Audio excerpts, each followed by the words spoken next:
This is the Forming a Government quiz. Please make sure to write your name at the top and follow all directions. If you need to pause this video at any time because it's going too quickly, do so. If you need to rewind and hear a question again, feel free to do so. Part 1, multiple choice. Choose the best answer. Write the letter on the line. Number 1.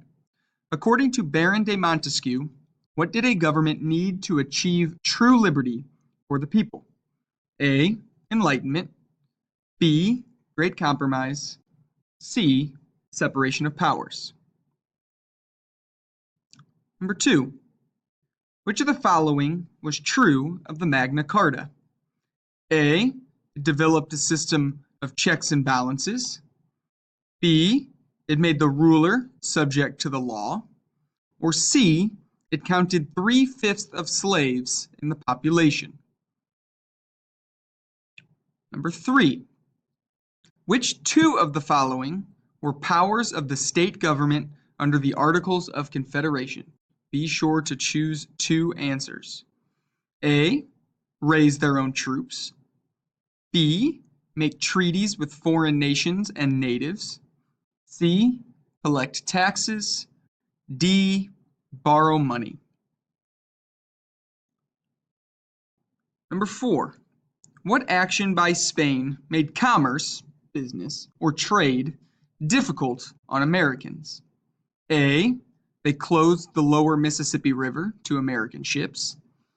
B. They blocked American ships from entering the West Indies. Or C. They raised tariffs on American goods. Number 5. Which of the following was not a proposal in the New Jersey Plan? A unicameral legislature. That means there is just one house in the legislature. B. Equal representation for all states in Congress. Or C. The representation in Congress is based on the state's population, how big the state is. Number 6. What type of states favored the Virginia Plan? A. States with small populations. B. States with few slaves. Or C. The states with large populations. Number 7. What was the main issue that led to the 3/5 compromise? A. Whether slaves could vote. B. Whether slavery would be outlawed. Or C. How slaves should be counted towards representation.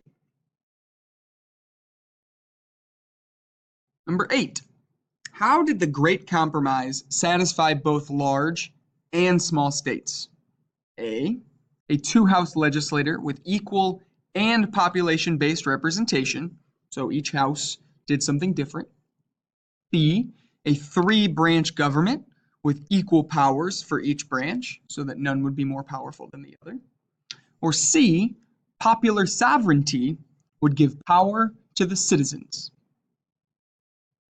Number 9.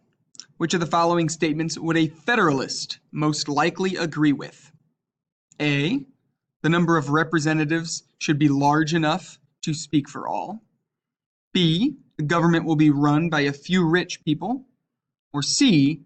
A government with too many representatives cannot function properly. Think about the 2-document worksheet we did on Federalists and Anti-Federalists. What were their 2 stances on how many people should be in government? All right, down below, we have part 2. We are identifying characteristics. I want you to put a check mark in the boxes that correctly identify whether the characteristic listed was from the Articles of Confederation or it was from the U.S. Constitution.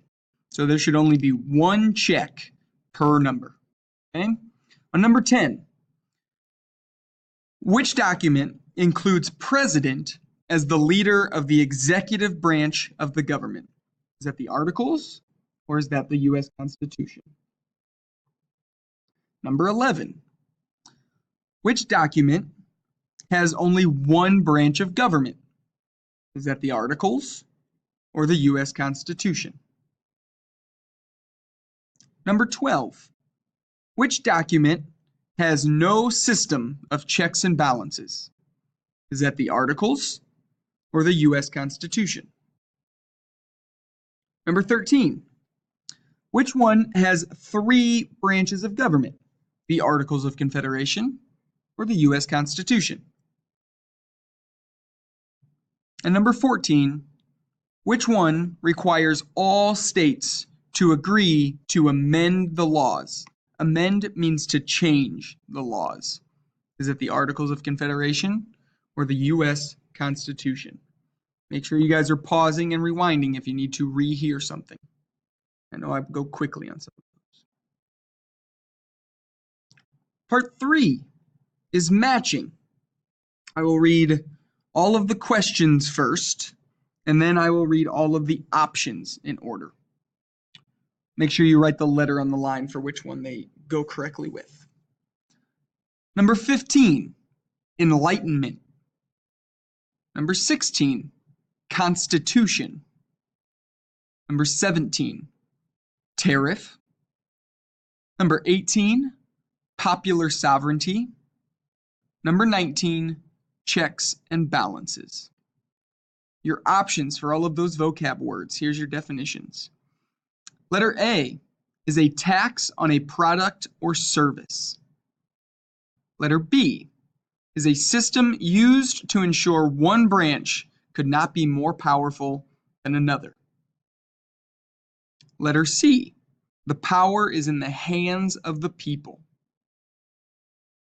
Letter D, a set of basic principles and laws that states the powers and duties of the government. A set of basic principles and laws that states the powers and duties of the government. So that one's basically just a rule book, is what that means. Letter E, using reason to examine old ideas and traditions.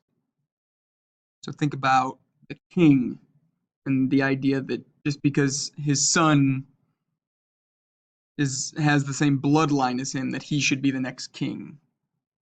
What would that look like? All right, final part, part 4. We're going to analyze this document. You've seen it before. Answer the following question, there's just one, using complete sentences after reading the selection. The source of this is Governor Morris's speech at the Constitution Convention in 1787. You guys read this in class just a couple of days ago. The admission of slaves into the representation, when fairly explained, comes to this, that the inhabitant, the citizen, of Georgia and South Carolina who goes to the coast of Africa and in defiance of the most sacred laws of humanity tears away his fellow creatures from their dearest connections and forces them to the most cruel oppressions, shall have more votes in a government instituted for the protection of the rights of mankind than the citizen of Pennsylvania and New Jersey who views with laudable horror so nefarious a practice. Remember, nefarious meant evil. Number 20 asks, according to the excerpt above, does Morris believe slaves should be counted in the population for representation? Provide a quote which supports your answer. Make sure you write a quote from above. Here's what I want you guys to be thinking about on this one, okay? What is Morris's stance on counting slaves for representation? He says that the people of Georgia and South Carolina defy the laws of humanity to tear people away from their family and friends. Meanwhile, the people in Pennsylvania and New Jersey look on to that practice as if they're appalled by it. They hate what they're doing. So do you think that Morris thinks that we should be counting slaves for representation or not be counting slaves for representation? Make sure you write in complete sentences on that one. Before you finish up, there is an extra credit question. Look over your shoulder at the board and you will see it there. It is a name of somebody, so go ahead and just put that down on the line below. Give it your best shot.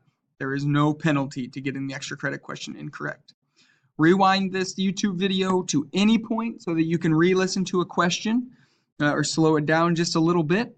You guys did great. Don't worry. And turn in your test to Jerry whenever you are done. Please don't close the computer, though. Other people are going to use it. Thanks.